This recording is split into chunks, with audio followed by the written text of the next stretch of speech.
এই বাংলাদেশ এমন থাকবে না। অচিরেই অতি শীঘ্রই বাংলাদেশের রূপরেখা পরিবর্তন হবে। আম সাধারণ জনতা এখন সচেতন, সজাগ। বাংলাদেশে অচিরেই অতি শীঘ্রই কোরআনের রাজ কায়েম হবে ইনশাআল্লাহ। আর কোরআনের রাজ কায়েম হলে পরেই সত্যকে মিথ্যা বানানো, আর মিথ্যা অপবাদ দেওয়া, আর মানুষকে কষ্ট দেওয়া, যন্ত্রণা দেওয়া, এগুলো বাংলাদেশে থাকবে না। আর যারা তার সহযোগী, তারাও যেমন আমাদের 16 বছর পরে প্রধান যেমন পলায়ন করতে বাধ্য হয়েছে, তার চেলাপেলারাও যেমন থাকতে পারে নাই। বড়ার গাড়ি গিয়া বিএসএফদের হাতে পায়ে ধরে বাঁচাও জীবন, তাদের এমন একটা সময় আসবে জীবন বাঁচানোর জন্য জায়গা খুঁজে পাবে না। প্রিয় ভাইয়েরা আমার, আল্লাহ আমাদের সবাইকে সহিহ বুঝদান করুন, সকলে বলে আমিন। এজন্য রাষ্ট্র ক্ষমতা লাগবে কোরআন। রাজি আছি না নাই? রাজি আছি না নাই? প্রিয় ভাইয়েরা আমার, হযরত ওমর রাদিয়াল্লাহু তাআলা আনহু এই ঘটনা বলতে গিয়ে ওই জায়গায় চলে গেলাম। কাপড় পাইছেন কয়টা? সবাই কোন কয়টা? কষ্ট পাইতেছেন? রাগ করতেছেন? রাগ করিয়েন না। আমি তো জুমাতে এমনি বয়ান করি না, কিন্তু আমি মাহফিলগুলোতে এর থেকে আরো বেশি বয়ান করি। আপনারা অনেকে মনে করেন হুজুর আমি তো পূর্বের থেকে বলছি, অর্থাৎ আমাদের আকাবির যারা, আকাবির আসলাফ যারা, আমাদের মুরব্বী যারা, তাদের জীবন চলে গেছে, ফাঁসির কাছে ঝুলছে, এরপরও ব্যক্তিকে মেনে নিতে পারে না এই কোরআন সুন্নাহ ছাড়া। কোরআনে যা আছে, হাদিসে যা আছে, ইসলাম যা বলে, নবী যা বলছেন, সাহাবায়ে আজমাইন যা বলছেন, হক যা বলছেন, কে কষ্ট পাবে আর কে কষ্ট পাবে না, কার দ্বারা আমার চাকরি থাকবে আর কার দ্বারা চাকরি থাকবে না, ওদিকে দেখার সময় নেই। গত জুমায় বলছিলাম, সেনাবাহিনী পোশাক পরলে যেমন শরীর গরম হয়ে যায়, তারা আপন বাবাকেও চিনে না অন্যায়ের বেলায়। মসজিদের ইমাম যারা আহলে হক, তারা মিম্বারে বসার পর কে সভাপতি, কে সেক্রেটারি, কে উপদেষ্টা, কে কমিটি, কে এলাকার মেম্বার, কে চেয়ারম্যান, কে এমপি, তারে চিনার টাইম নেই। কথা কোন ঠিক কিনা বলেন? তারে চিনার টাইম নেই। সুতরাং প্রিয় ভাইয়েরা আমার, হযরত ওমর কাপড় পাইছেন কয়টা? কাপড় পাইছেন কয়টা? একটা। খলিফাতুল মুসলিমিন হযরত ওমর, রাষ্ট্রপ্রধান, পরিচালক, মসজিদে নববীতে মিম্বারে বসে খুতবা দেয়। হযরত ওমরের রাষ্ট্রের পক্ষ থেকে একটা জামা, যেই কাপড়টা পেয়েছিলেন ওই কাপড় দ্বারা জামা বানাইয়া সেদিন মিম্বারে উঠে খুতবা দিচ্ছিলেন। হঠাৎ করে একজন সাহাবা দাঁড়ায়া গেলেন, হযরত ওমর খুতবা থামায়া দেন, আমার কিছু কথা আছে। আল্লাহু আকবার বলেন।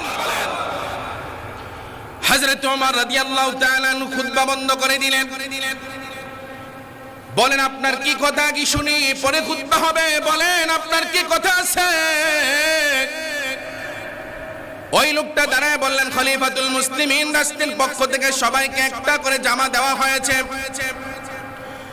আপনি রাষ্ট্রপ্রধান, আপনিও তো একটা জামা পাইছেন, কিন্তু আমরা যে জামাটা পেলাম এই জামাটা ঠিকভাবে পরিপূর্ণভাবে বড় ধরনের জামা হয় নাই, কিন্তু আপনার গায়ের মধ্যে যে জামাটা দেখা যায়, জামাটা যেই কাপড় দেওয়া হয়েছে ওই শুধু এই কাপড় দিয়া বানাইছেন, বিষয়টা এমনটা মনে হয় না, মনে হয় যেন একটু বেশি কাপড় আপনি লাগাইছেন, এই কাপড় আপনি পাইলেন কই, জবাব যায়।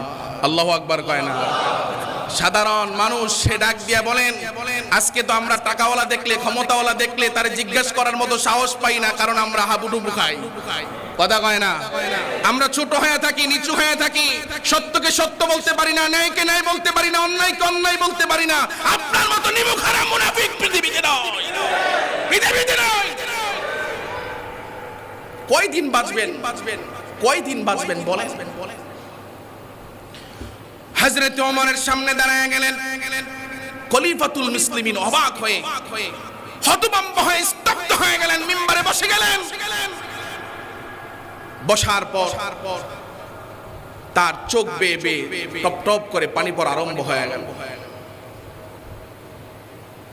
পাশ দিয়ে হযরত ওমরের ছেলে দাঁড়ায় গেলেন। ও সাহাবায়ে কেরাম, যদি আপনারা অনুমতি দেন আব্বার প্রশ্নের জবাবটা আমি যদি দিতে পারি, আপনাদের কোনো অসুবিধা আছে? বলে না, অসুবিধা নাই, প্রশ্নের জবাব দাও। হযরত ওমরের ছেলে ডাক দিয়া বলেন, রাষ্ট্রের পক্ষ থেকে সবাইকে একটা করে জামা দেওয়া হয়েছে, আপনারাও একটা করে পেয়েছেন, আমার বাবাও একটা পেয়েছে, দুইটা নেয় নাই, আমিও ওমরের ছেলে, আমিও তো একটা পাইছি। বলে হ্যাঁ পাইছি। হযরত ওমরের ছেলে ডাক দিয়া বলেন, আমার বাবা যেহেতু মসজিদে নববীতে মিম্বারে বসে খুতবা দেয়, তার কাপড়টা যেন একটু সুন্দর হয়। আমি তাকায় দেখলাম যে কাপড়টা রাষ্ট্রের পক্ষ থেকে পেয়েছে, সেই কাপড়টা দিয়া যদি সে জুব্বা বানায়, জামা বানায়, তাহলে তার হাঁটু পরিমাণ সে সুন্দর জামা হয় না। যেহেতু মিম্বারে বসে খুতবা দেয়, আমি আমার বাবারে আমার কাপড়টাও দান করে দিছি, দুইটা কাপড় মিলে তারপরে বড় জামা বানাইছে।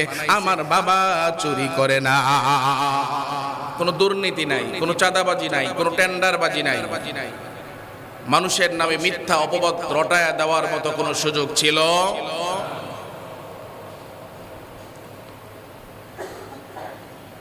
প্রিয় ভাইয়েরা আমার, হযরত ওমর রাদিয়াল্লাহু তাআলা আনহু যখন খেলাফতকালে আসলেন, তার শাসন আমলটা কেমন ছিলেন, তিনি কেমন ছিলেন? হযরত ওমর রাদিয়াল্লাহু তাআলা আনহু দিনের বেলায় রাষ্ট্রের কাজ পরিচালনা করতেন, আর রাতের বেলায় ছদ্মবেশী, মানুষ চিনতে না পারে এ অনুযায়ী তিনি এলাকায় হেঁটে বেড়াতেন, নীরবে নির্জনে, গভীর রাতে। মানুষ কোনো কষ্টে আছে কিনা, মানুষ কোনো ধরনের যন্ত্রণা হয়ে আছে কিনা, রাষ্ট্র থেকে আমাদের করা দরকার কিন্তু করতে পারছি না।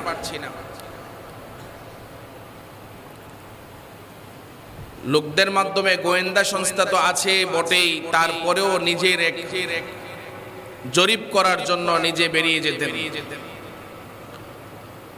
হযরত ওমর রাদিয়াল্লাহু তাআলা আনহু একদিন রাতের বেলায় হাঁটতেছেন, দেখতেছেন একজন ভাই রাস্তার মধ্যে অনেক পায়চারি করতেছেন, অনেক ছোটাছুটি করছেন। তাকে দেখেই হযরত ওমর বুঝতে পারছেন খুব পেরেশানিতে আছেন, খুব পেরেশানিতে আছেন। ভাইকে ডেকে বললেন, ভাইজান আপনি মনে হচ্ছে অনেক পেরেশানিতে আছেন, একটু জানা যায়, একটু বলা যায় কি পেরেশানি আপনার? ভাই আপনারে বলে কি লাভ হবে, আপনারে বললে কি কোনো ফায়দা হবে? হযরত ওমর তো ছদ্মবেশী, তাকে চিনার উপায় নেই। হযরত ওমর বললেন, দেখেন না, বলেই দেখেন না, কোনো উপকার হলেও তো হতে পারে। ওই লোক বললেন, আমার বিবি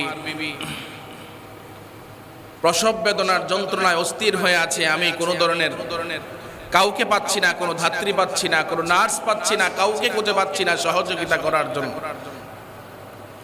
হযরত ওমর বলেন, আপনি একটু অপেক্ষা করেন। হযরত ওমর যে নিজের বিবিকে আনলেন, আনার পরে বললেন, ভাই আপনি অনুমতি দিলে আমার এই মহিলা আপনার ঘরে যেতে পারে। ঘরে যাওয়ার পরে কিছুক্ষণ পর হযরত ওমর রাদিয়াল্লাহু তাআলা আনহুর বিবি সালাম জানাইলেন যে, হযরত ওমর আপনার বন্ধুকে আপনি সালাম জানান আর সুসংবাদ দেন, তাকে আল্লাহ তাআলা এক পুত্র সন্তান দান করেছেন। পরিশেষে এখন বিদায়ের পালা। তো ওই লোকটা খুশি হইয়া এই মহিলাটাকে পেশাদার ধাত্রী মনে করে, নার্স মনে করে কিছু হাদিয়া উপটকন দেওয়ার চেষ্টা করলেন। হযরত ওমর বললেন, না, তার কোনো প্রয়োজন নাই। আর মনে মনে ভাবলেন, সরাসরি বলে নাই, মনে মনে ভাবতেছেন, আইরে এই রাষ্ট্রের ক্ষমতাবান যদি হযরত ওমর না হইয়া এই লোকটা হইতো, তাইলে কতই না ভালো হইতো। পরিশেষে যখন হাদিয়া দিতে চাইলেন, নিলেন না, আর বললেন, ভাইজান উনি কোনো পেশাদার ধাত্রী নয়, কোনো নার্স নয়, উনি আমার অর্ধাঙ্গিনী, উনি আমার বিবি, আমার স্ত্রী, আর আমার পরিচয় হলো আমি আপনার খাদেম হযরতে খলিফাতুল মুসলিমিন হযরতে ওমর। আল্লাহু আকবার বলবেন না?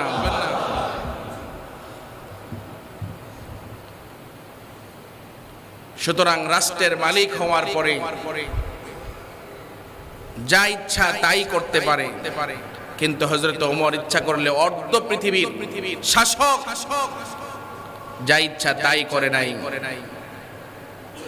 ৬৫,০০০ বর্গ মাইলের বাংলাদেশ পাইলেই আমরা যা করি, আরে ৬৫,০০০ বর্গ মাইল তো দূরের কথা, ১০% এক জায়গার মালিক হওয়ার পরে আমাদের পাওয়ার, আমাদের ক্ষমতা, আমাদের টাকার জোর কারে দেখাবো, কারে কি করব, কারে অপমান করা যায়, কারে অপদস্থ করা যায়, এই হুঁশ জ্ঞানে তো থাকে না। কথা কয় না? বাংলাদেশ তো দূরের কথা, ১০% জায়গার ক্ষমতাও যদি আমার থাকে, আমার হুঁশ জ্ঞান হারিয়ে ফেলি। প্রিয় ভাইয়েরা আমার, হযরত ওমর রাদিয়াল্লাহু তাআলা আনহু এজন্য বাংলাদেশের প্রত্যেকটা জায়গায় কোরআনকে সংবিধান বানাতে হবে, তাহলে পরে শান্তি অটোমেটিক গড় থেকে ধরে সংসদ ভবন পর্যন্ত আল্লাহর আসমান থেকে অটোমেটিকলি শান্তি চলে আসবে। প্রিয় ভাইরা আমার, হযরত ওমর রাদিয়াল্লাহু তাআলা একদিন রাষ্ট্রের কাজ করতেছেন, রাষ্ট্র পরিচালনার সচিবালয়ে কাজ করছেন, মিটমিট করে বাতি জ্বলতেছে। দুইজন লোক আসলেন হযরত ওমরের কাছে। আসার পরে হযরত ওমর বললেন, আপনারা আসছেন আমার মেহমান, তবে আমার একটা প্রশ্ন হলো, আপনারা কি রাষ্ট্রের কাজে আসছেন না আপনাদের কোনো ব্যক্তিগত কাজে আসছেন? তারা বললেন, আমরা ব্যক্তিগত কাজে আসছি। হযরত ওমর রাদিয়াল্লাহু তাআলা আনহু তিনি সঙ্গে সঙ্গে বাতিগুলো নিভাইয়া দিলেন। সাধারণ আমাদের কাছে মেহমান আসলে লাইট যদি অফ করে দেয়, এটা অপমানজনক ব্যাপার হয়ে দাঁড়ায়। তো তারা বললেন, হযরত ওমর, আমরা আসলাম আপনার কাছে, আপনি বাতিগুলো অফ করে দিলেন, এটা কাজ হলো। ভাইজান, আপনারা রাগ করবেন না, আপনারা আসছেন রাষ্ট্রীয় কোনো কাজে নয়, আপনারা আসছেন ব্যক্তিগত কাজে, কিন্তু এই বাতিরা জ্বলতেছে হলো রাষ্ট্রের কোষাগার থেকে দেওয়া তেল, জনগণের ট্যাক্সের টাকার তেল, যার কারণে এটা ব্যক্তিগত আপনার কাজে আমি ব্যয় করব, এটা হইতে পারে না। প্রিয় ভাইয়েরা আমার, হযরত ওমর রাদিয়াল্লাহু তাআলা আনহু এই দুইজন মেহমানকে বললেন, রাগ করবেন না আপনারা, রাগ করার কোনো বিষয় নয়। আমি রাষ্ট্রের কাজ করতেছি, এখন আপনাদের সাথে ব্যক্তিগত কাজ করব, এজন্য আমি বাতিগুলো নিভাইয়া দিয়েছি। এটা পুরা অর্ধ জাহানের যারা জনগণ আছেন তাদের সকলের ট্যাক্সের টাকা, ঘামের পয়সা একসাথে হয়ে রাষ্ট্র পরিচালনা হয়, এটা আমার কোনো ব্যক্তিগত টাকা নয়। সুতরাং রাষ্ট্রটা আমাকে পরিচালনা করার জন্য দেওয়া হয়েছে, আমানত রক্ষা করা এটা আমার দায়িত্ব। পরিশেষে মেহমানগুলি শান্ত হলেন। এই ছিল হযরত ওমর। কোরআনুল কারীম দিয়ে যদি আমরা রাষ্ট্রটা পরিচালনা করার সিদ্ধান্ত নেই, তাহলে আমাদের অর্থগুলো এতটা আমানতদারি হবে, প্রত্যেকের এলাকার গরিব থেকে ধরে বিধবা ভাতা, আরো কত ভাতা, অসহায় দরিদ্র এতিম ভাতা, গর্ভবতী ভাতা, যত ধরনের আছে। অনেক সময় এমন আছেন, পূর্বে যখন আমরা শুনেছিলাম মৃত ব্যক্তির নামেও ভাতা চলতেছে, যারা পারছেন তারা করে নিজেরা খাইতেছেন। এই জন্য আমাদের সর্বোচ্চ চেষ্টা করা, এই বাংলাদেশে যেই ক্ষমতায় আসো, আমাদের প্রত্যেকের চাহিদা হলো কোরআনটা যেন রাষ্ট্রের সংবিধান বানাইতে পারি। সকলে বলি আমিন। সবাই চেষ্টা করব তো ইনশাআল্লাহ। প্রিয় ভাইয়েরা আমার, হযরত ওমর রাদিয়াল্লাহু তাআলা আনহু রাষ্ট্রের খলিফা।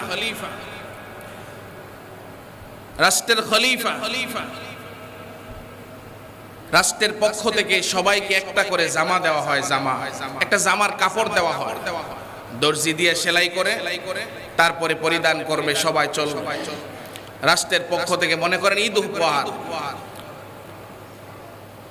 খলিফাতুল মুসলিমিন হযরত ওমর যে কাপড়টা পেলেন ভাগে, উনিও ভাগে একটাই পাইছে, গুদামজাত করে রাখতে পারে নাই। কারণ রাষ্ট্রীয় আইন অমান্য করলে তারও তো শাস্তির ব্যবস্থা আছে, ঠিক কিনা বলেন? মজার এক কথা হলো, হযরত ওমর রাদিয়াল্লাহু তাআলা এই কথা বলার পরে মনে পড়ে গেল, হযরত ওমর এক জায়গায় একটা ঘোড়া ক্রয় করছেন। ঘোড়া তো ক্রয় করার পরে সবকিছু শেষ হয়ে গেল, ক্রয় বেচা কিনা শেষ যাওয়ার পরে, চুক্তি সমস্ত কিছু সম্পন্ন হয়ে যাওয়ার পরে হযরত ওমর এই ঘোড়া নিয়ে যাচ্ছেন। অল্প একটু যাওয়ার পরে ঘোড়ার 4 পাও অকিজু হয়ে গেছে, ঘোড়ার হাঁটতে পারে না।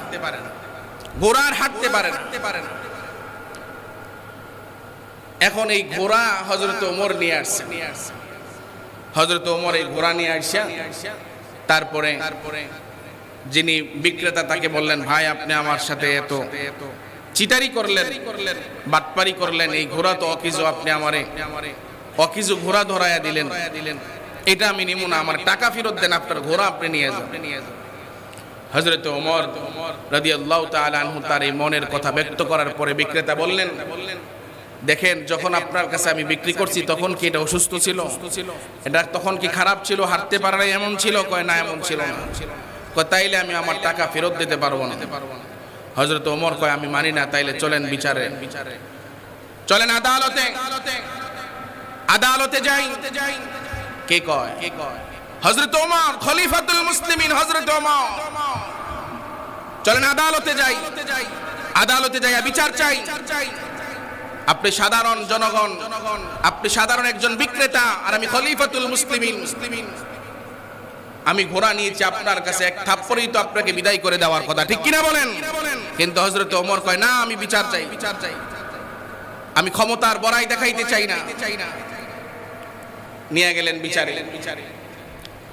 এখন হাকিম যিনি, তিনি বিচার করলেন। উভয় পক্ষের কথা শোনার পরে রায় দিলেন এক পক্ষের। যিনি বিক্রি করছেন হযরত ওমরকে ডেকে বললেন, হযরত ওমর, আমি আপনার পক্ষে রায় দিতে পারছি না, কারণ এখানে ন্যায় হলো বিক্রেতা। যখন আপনি ক্রয় করেছেন তখন তো এটা ভালো ছিল, আপনিও যে 10 মিনিট পরে আপনার শরীর দেহ অকিজু হবে না এটার কোনো গ্যারান্টি নাই। সুতরাং এই ঘোড়া যেহেতু বিক্রি যখন হয়েছে তখন তো ভালো ছিল, এজন্য এই ঘোড়া আর সে ফেরত নেবেন, এটা আপনার কাছে রেখে দিবেন, তার মূল্য সে ফেরত দেবে না। সুতরাং সে বিচার পেয়ে গেছে। হযরত ওমর রাদিয়াল্লাহু তাআলা আনহু খুশিতে মুস্কি হেসে দরবারে চলে গেলেন। তিনি ছিলেন নিম্ন আদালতের প্রথম সাধারণ বিচার, তো নিম্ন আদালতে যায়। পরে নিজের সচিবালয়ে যাইয়া সাহাবায়ে কেরামদেরকে ডাকলেন, দায়িত্বশীলদেরকে, ওই নিম্ন আদালতে যিনি আছেন, এক কাজ করো, তাকে আজকে প্রমোশন দিয়া তারে হাইকোর্টের জজ বানায়া দাও।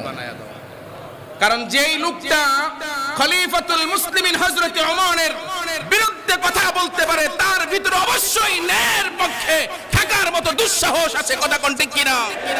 আজকে একদল মানুষ টাকার লোভে পড়ে, ক্ষমতার লোভে পড়ে, টাকাওয়ালার সাথে থাকলে জানি আমি সে অন্যায়কারী, অপরাধকারী, এরপরও তার সাথে থাকলে আমার জীবন মনে হয় সাফল্যের দিকে যাবে। জানার পর অন্যায় জানার পরেও সাথে থাকি, ন্যায়কে ন্যায় বলতে পারি না, অন্যায়কে অন্যায় বলতে পারি না। অপেক্ষা করুন, আল্লাহর আযাব আসতেছে, অপেক্ষা করুন। প্রিয় ভাইয়েরা আমার, আজকে বিচার হয় এমন, একদম সত্য জানছে না এই লোকগুলো দুষ্ট। গতকালকে আমি চিটাং রোড গেছিলাম, আমাদের বিল্লাল ভাইয়ের সাথে দেখা হয়েছে সাইনবোর্ডে। চিটাং রোড আমার এক কাকার মাদ্রাসা আছে, ওখানে গেছিলাম একটা বিষয়ে। তো এক ছাত্রের গার্জিয়ান আইসা বলতেছে, হুজুর আমি খুব বিপদে আছি, ছেলে দেখতে আসছে। পরে কথার প্রাসঙ্গিক এসে বলল, এইভাবে আমি একটু বিপদে আছি। কি বিপদ? কয় খুন হয়েছে গাউসিয়া। খুন হয়েছে কই? গাউসিয়া। আমি আগে আওয়ামী লীগ করতাম, তো আমি ওইরকম কোনো নেতৃত্ব দিতাম না, এমনি সাপোর্ট করতাম। তো তার ছেলেরা দুবাই থাকে, কাতারে থাকে, একটু টাকা পয়সা আছে। কয় খুন হয়েছে 2-1 দিন আগে গাউসিয়ার কাছে আশেপাশে এরকম এক জায়গায়, ওই যায় আমার বাড়ি 2500, আমি ওখানে কোনোদিন যাইও নাই, আমার আব্বাই গেছি কিনা জানি না। এখন আমারে মার্ডার কেসের আসামি বানায় দিছে, আমি 92 নাম্বার আসামি। নাউজুবিল্লাহ বলবেন না? কয় নাম্বার? সে মার্ডার কেসের আসামি, মার্ডার কেসের আসামি। আমাদের দেশ তো তাই চলছে। স্বার্থ উদ্ধারের জন্য যারা দোষী তাকে দোষী মনে করে না, যারা বিনা দোষী সে যদি আমার কথা মতো না চলে তারে দোষী বানাইয়া অপমান করে ছেড়ে দেয়। ঠিক কিনা বলো মুসলমান? তবে এটা বেশি দিন নয়, এই বাংলাদেশ এমন থাকবে না। অচিরেই অতি শীঘ্রই বাংলাদেশের রূপরেখা পরিবর্তন হবে। আম সাধারণ জনতা এখন সচেতন, সজাগ। বাংলাদেশে অচিরেই অতি শীঘ্রই কোরআনের রাজ কায়েম হবে ইনশাআল্লাহ। আর কোরআনের রাজ কায়েম হলে পরেই সত্যকে মিথ্যা বানানো, আর মিথ্যা অপবাদ দেওয়া, আর মানুষকে কষ্ট দেওয়া, যন্ত্রণা দেওয়া, এগুলো বাংলাদেশে থাকবে না। আর যারা তার সহযোগী তারাও যেমন আমাদের 16 বছর পরে প্রধান যেমন পলায়ন করতে বাধ্য হয়েছে, তার চেলাপেলারাও যেমন থাকতে পারে নাই, বড়ার গাড়ি গিয়া বিএসএফদের হাতে পায়ে ধরে বাঁচাও জীবন, তাদের এমন একটা সময় আসবে জীবন বাঁচানোর জন্য জায়গা খুঁজে পাবে না।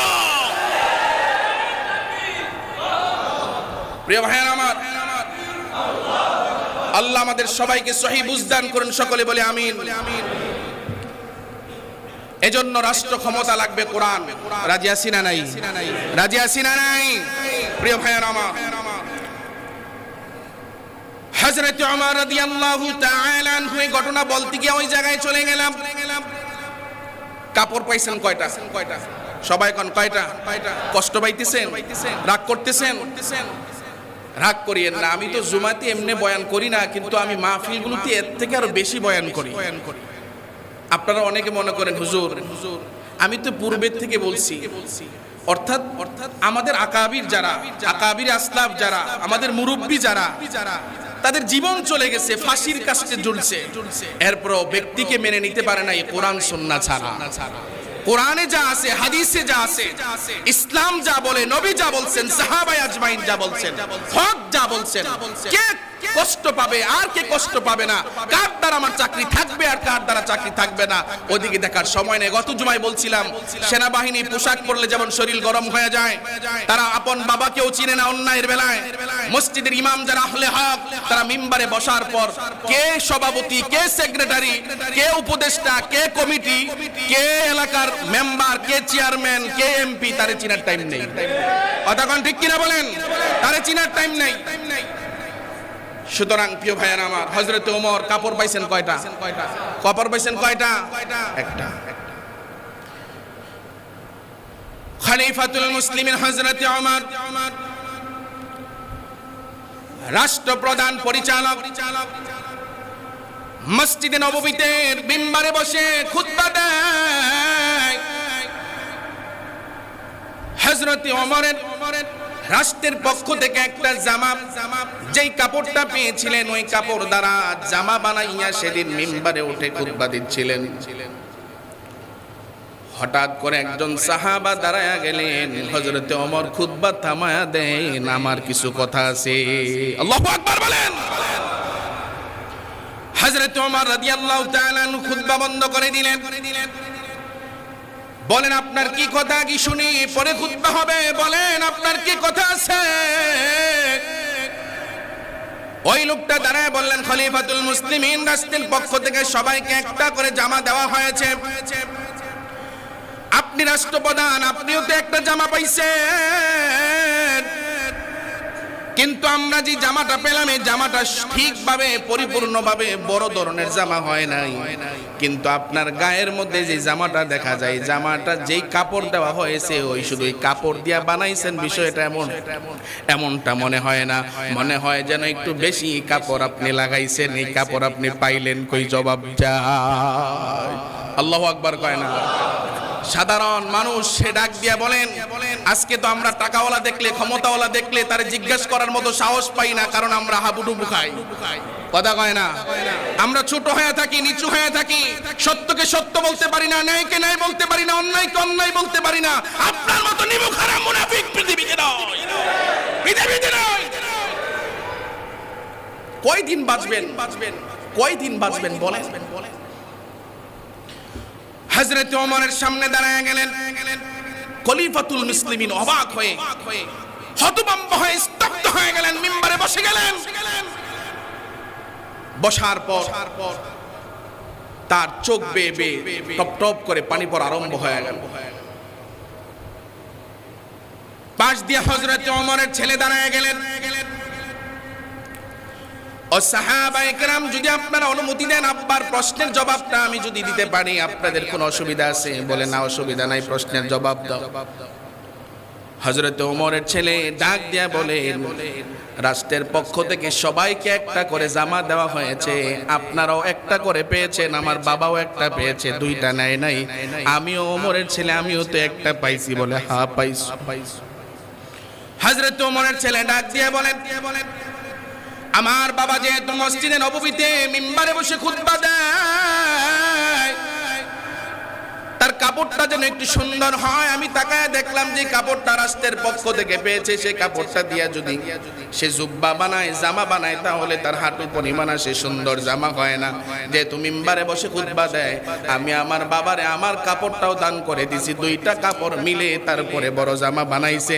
আমার বাবা চুরি করে না। ও মুসলমান শোনো, কোরআন যদি সংবিধান বানাইতে পারো, 1000 কোটি টাকা তো দূরের কথা, 1 টাকা চুরি করলেও তার দায়ভার জনগণের কাছে দিতে হবে। কথা কোন ঠিক কিনা? সরকার প্রধান তো অনেক দূরের কথা, সমাজের কোন প্রতিনিধিও যদি অন্যায় করে অবিচার করে, রিকশাওয়ালার কাছে জবাব দিতে হবে। এখন হয়তো ভাবতেছেন বড় বড়রাও তো আমার থেকে জবাব দিতে পারে না, আমি যা চাই তাই করতে পারি, অসুবিধা নাই। অপেক্ষা করুন, রিকশাওয়ালা নয়, মুচিওয়ালাও আপনার থেকে জবাব দিবে, মুচিওয়ালাও জবাব নিয়ে অপেক্ষায় থাকে। আল্লাহ আমাদের সবাইকে বুঝার তৌফিক দান করেন, বলেন আমিন। খলিফাতুল মুসলিমিন হযরত ওমর তার ছেলের কাপড় দিয়া দুইটা মিলাইয়া একটু বড় বানাইছেন, তাতেই প্রশ্ন উঠে গেছে। এবার বুঝেন, আমরা যদি কোরআন কি সংবিধান বানাইতে পারি, তাহলে ইনশাআল্লাহ আমাদের গড় থেকে গণভবন, সংসদ ভবন পর্যন্ত অটোমেটিকলি শান্তি আমাদের দেশে চলে আসবে। বেগম পাড়ায় বাড়ি বানানোর কোনো সুযোগ হবে না, সুযোগ হবে না। একজনেই হাজার হাজার কোটি টাকা মেরে দিবে, এটা হবে না।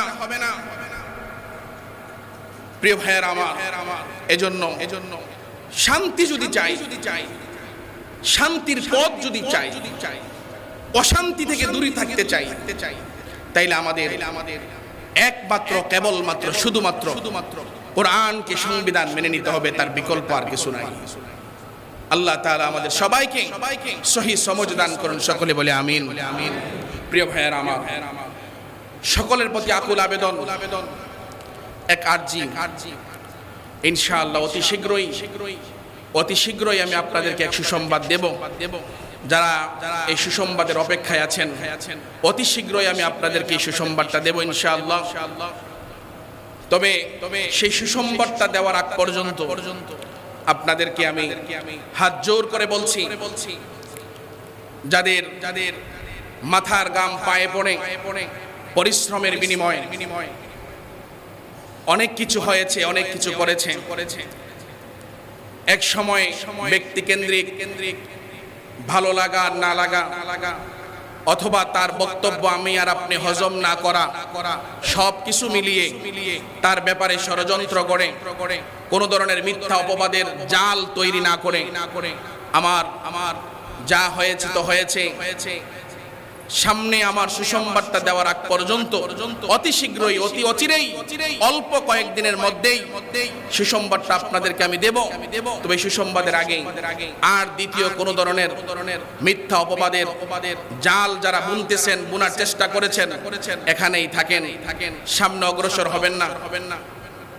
যেন প্রত্যেকটা আলেম সুন্দরভাবে এবং নিরপরাধ আলেম